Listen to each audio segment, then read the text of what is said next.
नमस्कार दोस्तों। Good morning भाई लोगों। कैसे हैं दोस्तों आप? बहुत बढ़िया होंगे। मेरी आपसे यही उम्मीद है। आप हमेशा स्वस्थ रहे, खुश रहे, आपकी पढ़ाई बहुत बेहतर चलती रहे और हर रोज बेहतर से बेहतर बनती जाए। एकाग्रता बनाए रखे दोस्तों। घबराने की आवश्यकता है नहीं। धैर्य और दृढ़ता के साथ रोज कठिन परिश्रम कीजिए, जल्द ही आपको सफलता मिल जाएगी। आइए दोस्तों, अपन अपने टॉपिक पे ऊपर बात करते हैं। अपना जो टॉपिक चल रहा है दोस्तों, वो इंडियन ज्योग्राफी में भारत के भौतिक प्रदेश चल रहा है। भारत के भौतिक प्रदेशों को आपको पहले ही पता है कि 5 भागों में बांटा गया है। एक तो उत्तर का हिमालय पर्वतीय प्रदेश, एक उत्तर का विशाल मैदान, थार का मरुस्थल जो उत्तर के विशाल मैदान का ही हिस्सा है, एक प्रायद्वीपीय पठारी प्रदेश है, तटीय मैदान है और द्वीप समूह है दोस्तों। तो अपन ने कल वस्तुनिष्ठ प्रश्नों के माध्यम से या पिछली क्लास में वस्तुनिष्ठ प्रश्नों के माध्यम से जिस टॉपिक का, भौतिक प्रदेशों के जिस उपभाग का अपन ने समाधान किया है, सॉल्यूशन किया है, वह था दोस्तों हिमालय पर्वतीय प्रदेश। हिमालय पर्वतीय प्रदेश से पूछे जाने वाले सभी प्रकार के क्वेश्चंस को दोस्तों मैंने बारीकी से आपको समझा दिया है। आज अपन भारत के भौतिक प्रदेशों में जिस दूसरे भौतिक प्रदेश की बात कर रहे हैं, उस भौतिक प्रदेश का नाम है दोस्तों उत्तर का विशाल मैदान। उत्तर का विशाल मैदान। तो आइए दोस्तों, उत्तर के विशाल मैदानों में पहला क्वेश्चन देखते हैं। पहला क्वेश्चन देखिए क्या है। नवीन जलोढ़ मृदा कौन सी है? यह क्वेश्चन ये कहा जाता है कि नवीन जलोढ़ मृदा कौन सी मृदा को कहा जाता है। 4 ऑप्शन है।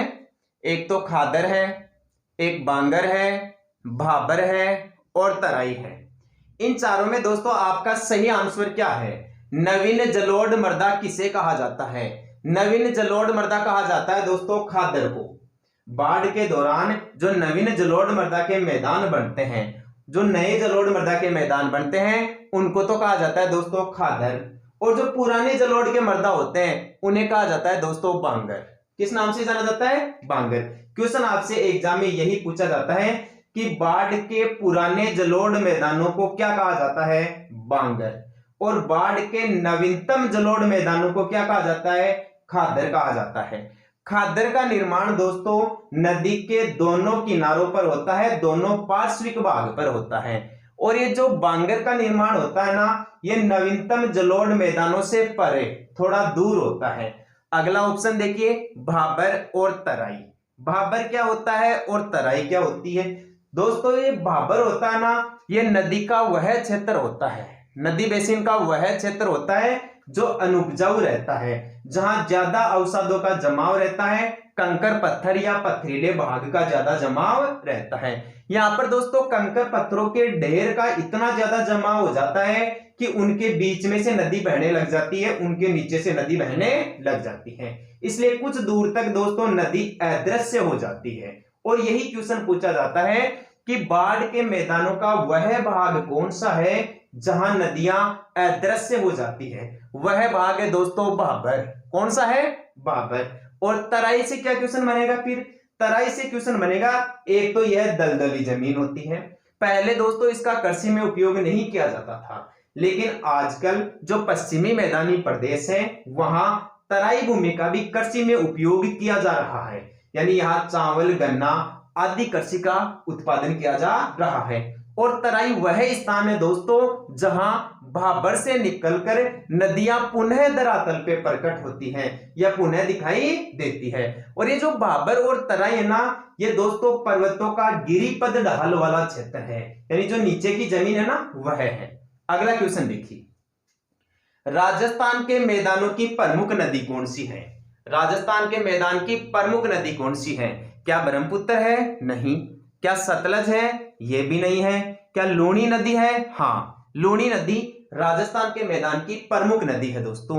क्या गंगा नदी है? नहीं, गंगा नदी राजस्थान की प्रमुख नदी नहीं है। यहां राजस्थान की प्रमुख नदी नहीं पूछा है दोस्तों। यदि राजस्थान की प्रमुख नदी पूछता ना आपसे, तो दोस्तों आपके आंसर होते बनास नदी होता या चंबल नदी होता। या तो चंबल नदी होता या क्या होता? बनास नदी होता। क्योंकि चंबल राजस्थान की वर्ष भर बहने वाली नदी है। यह राजस्थान में वर्ष भर प्रवाहित होने वाली नदी है, जिसे राजस्थान की कामधेनु नदी के नाम से भी जाना जाता है। ध्यान रखना दोस्तों। तो लूनी नदी कैसे है दोस्तों राजस्थान के मैदान की? उत्तर के विशाल मैदान को दोस्तों 4 भागों में बांटा गया है। एक तो राजस्थान का मैदान जिसकी प्रमुख नदी है लूणी नदी, दूसरा है पंजाब का मैदान जिसकी प्रमुख नदी है दोस्तों सतलज और उसकी सहायक नदियां, तीसरा है गंगा का मैदान। गंगा का मैदान दोस्तों भारत के 4 राज्यों में बहती है, एक तो उत्तराखंड में है, एक उत्तर प्रदेश में है, एक पश्चिम बंगाल राज्य में स्थित है और एक बिहार में स्थित है। गंगा के मैदान के अलावा स्थित है दोस्तों ब्रह्मपुत्र का मैदान, और ब्रह्मपुत्र का मैदान भारत के असम और अरुणाचल प्रदेश राज्य में स्थित है। तो इन चारों मैदानों में आपको कौन से मैदान की नदी पूछी है? राजस्थान के मैदान की प्रमुख नदी बताइए। तो राजस्थान के मैदान की प्रमुख नदी कौन सी हो गई? लूणी नदी। सतलज कौन से मैदानों की हो गई? पंजाब के मैदानों की हो गई। और ब्रह्मपुत्र कौन से मैदानों की हो गई? असम और अरुणाचल प्रदेश में स्थित मैदानों की हो गई। और रही बात गंगा की, तो गंगा का मैदान तो दोस्तों 4 राज्यों में फैला हुआ है। कितने राज्यों में? 4 राज्यों में। बता दीजिए कौन कौन से राज्यों में है? उत्तराखंड में है, उत्तर प्रदेश में है, बिहार में है और पश्चिम बंगाल में है। नेक्स्ट क्वेश्चन देखिए, सर्वाधिक बाढ़ कौन से मैदानों में आती है इनमें से? सतलज, गंगा, कोसी और ब्रह्मपुत्र। सही आंसर है दोस्तों ब्रह्मपुत्र नदी। सबसे ज्यादा बाढ़ कौन से मैदानों में आती है? यानी सतलज के मैदान में आती है, गंगा के मैदान में आती है, कोसी के मैदान में आती है या ब्रह्मपुत्र के मैदान में आती है? तो दोस्तों सर्वाधिक बाढ़ ब्रह्मपुत्र के मैदान में आती है। क्वेश्चन आपसे यह भी पूछा जा सकता है कि भारत में सबसे ज्यादा बाढ़ लाने वाली नदी कौन सी है? दोस्तों ब्रह्मपुत्र नदी है, जो असम अरुणाचल प्रदेश राज्यों में बहती है। कोसी नदी के बारे में आपसे क्या क्वेश्चन पूछा जा सकता है? कोसी नदी के बारे में भी क्वेश्चन पूछा जा सकता है दोस्तों। कोसी नदी, इसे बिहार का शोक कहा जाता है। कोसी नदी को क्या कहा जाता है दोस्तों? बिहार का शोक। बिहार का शोक कौन सी नदियों कहा जाता है? कोसी नदियों कहा जाता है। क्यों? क्योंकि बिहार राज्य में अत्यधिक बाढ़ लेकर आती है दोस्तों ये नदी, कोसी नदी। और कोसी नदी दोस्तों भारत में सबसे ज्यादा मार्ग बदलने वाली नदी भी है, यानी भारत में सबसे ज्यादा मार्ग परिवर्तन करने वाली नदी भी कौन सी है? कोसी नदी है, जिसे बिहार का शोक कहा जाता है। और भारत में सर्वाधिक बाढ़ कौन सी नदी लेकर आती है? ब्रह्मपुत्र नदी लेकर आती है। गंगा के मैदान और सतलज के मैदान, ये दोस्तों इतनी ज्यादा तबाही नहीं मचाती है, नदियां सामान्य बहती है। और सतलज और गंगा, ये दोनों मैदान दोस्तों भारत में बाढ़ के लिए नहीं जाने जाते, ये दोनों भारत में कृषि के उत्पादन के लिए जाने जाते हैं। यानी भारत में सबसे ज्यादा कृषि का उत्पादन सतलज और गंगा के मैदानों में ही होता है। अगला देखिए आप, अगला क्वेश्चन है, थार मरुस्थल का विभाजन कौन सी समवर्षा रेखा करती है? समवर्षा रेखा क्या होती है? ऐसी वर्षा रेखा जो 2 भूभागों को दोस्तों अलग अलग बांटे वर्षा के आधार पर, यानी एक भाग में तो उस वर्षा रेखा से कम वर्षा हो और एक भाग में दोस्तों अधिक वर्षा हो। जैसे थार मरुस्थल का विभाजन क्या 50 सेंटीमीटर समवर्षा रेखा करती है? नहीं। क्या 120 सेंटीमीटर समवर्षा रेखा करती है? नहीं। क्या 10 सेंटीमीटर समवर्षा रेखा करती है? यह भी नहीं है। 25 सेंटीमीटर समवर्षा रेखा इसका सही आंसर है। यानी थार मरुस्थल का विभाजन, थार के मरुस्थल को दोस्तों 2 भागों में बांटा गया है, एक तो शुष्क मरुस्थल और एक अर्ध शुष्क मरुस्थल। तो शुष्क मरुस्थल को अर्ध शुष्क मरुस्थल में विभाजन करने वाली जो समवर्षा रेखा है, वही समवर्षा रेखा का नाम है दोस्तों 25 सेंटीमीटर समवर्षा रेखा। यह समवर्षा रेखा क्या करती है कि जहां से यह समवर्षा रेखा खींची गई है पश्चिमी राजस्थान में, उसके पश्चिमी भाग में तो 25 सेंटीमीटर से कम वर्षा होती है और इसके पूर्वी भाग में 25 सेंटीमीटर से अधिक वर्षा होती है। तो 10 सेंटीमीटर के बारे में आप क्या ध्यान रखोगे? यानी भारत में जैसलमेर में यहां 10 सेंटीमीटर वर्षा ही होती है। जो थार का मरुस्थल है यहां बहुत कम वर्षा होती है दोस्तों, 10 सेंटीमीटर समवर्षा रेखा। या अपन ये क्वेश्चन भी बोल सकते हैं कि राजस्थान में सबसे कम वर्षा कहां होती है? जैसलमेर में या थार के मरुस्थल में। कितनी होती है? 10 सेंटीमीटर वर्षा रेखा होती है, इससे भी कम होती है। 120 सेंटीमीटर का क्या आंसर होगा दोस्तों? 120 सेंटीमीटर समवर्षा रेखा। ये दोस्तों कोई समवर्षा रेखा तो है नहीं, लेकिन 120 सेंटीमीटर राजस्थान में सबसे ज्यादा वर्षा वाला जिला है। यानी राजस्थान का झालावाड़ जिला है जहां प्रतिवर्ष 120 सेंटीमीटर से अधिक वर्षा होती है। यानी राजस्थान में सर्वाधिक वर्षा कौन से जिले में होती है? झालावाड़ में। और कितनी होती है? 120 सेंटीमीटर। लेकिन ध्यान रखना कि राजस्थान में सबसे ज्यादा वर्षा वाला स्थान कौन सा है? आपसे यदि स्थान पूछ लेना तो स्थान दोस्तों झालावाड़ नहीं होगा, स्थान हो जाएगा फिर माउंट आबू। कौन सा हो जाएगा? माउंट आबू, जो सिरोही जिले में स्थित है। वहां प्रतिवर्ष 150 सेंटीमीटर वर्षा होती है। यानी राजस्थान में सर्वाधिक वर्षा वाला स्थान तो हो गया माउंट आबू। 150 सेंटीमीटर। राजस्थान में न्यूनतम वर्षा वाला स्थान हो गया जैसलमेर, 10 सेंटीमीटर से भी कम। और राजस्थान में सर्वाधिक वर्षा वाला जिला हो गया कौन सा? झालावाड़। कितनी? 120 सेंटीमीटर। अब रही बात 50 सेंटीमीटर समवर्षा रेखा की। दोस्तों ये 50 सेंटीमीटर समवर्षा रेखा है जिसे अरावली के समांतर खींचा गया है। आपसे क्वेश्चन पूछा जाता है कि 50 सेंटीमीटर समवर्षा रेखा राजस्थान में कहां से खींची गई है? अरावली पर्वतमाला के समांतर खींची गई है। और वहां से क्या क्वेश्चन बनता है? क्वेश्चन ये बनता है कि अरावली पर्वतमाला के पश्चिमी भाग में तो 50 सेंटीमीटर से कम वर्षा होती है और अरावली पर्वतमाला के पूर्वी भाग में 50 सेंटीमीटर से ज्यादा वर्षा होती है। अगला क्वेश्चन देखिए, राजस्थान बांगर कौन से जलवायु प्रदेश में आता है? राजस्थान बांगर कौन से जलवायु प्रदेश में आता है? यानी राजस्थान को मुख्य रूप से 5 जलवायु प्रदेशों में बांटा गया है दोस्तों। एक तो है शुष्क जलवायु, इसके आगे एक है अर्धशुष्क जलवायु, एक है आर्द्र जलवायु, एक है उपाद्र जलवायु और एक है दोस्तों अति आर्द्र जलवायु। उन 5 में से 4 आपको ऑप्शन में देखने को मिल रहे हैं। इनमें से आपको राजस्थान बांगर की जलवायु चॉइस करनी है। क्या राजस्थान बांगर की जलवायु शुष्क है? नहीं। क्या राजस्थान बांगर की जलवायु अति आर्द्र है? नहीं।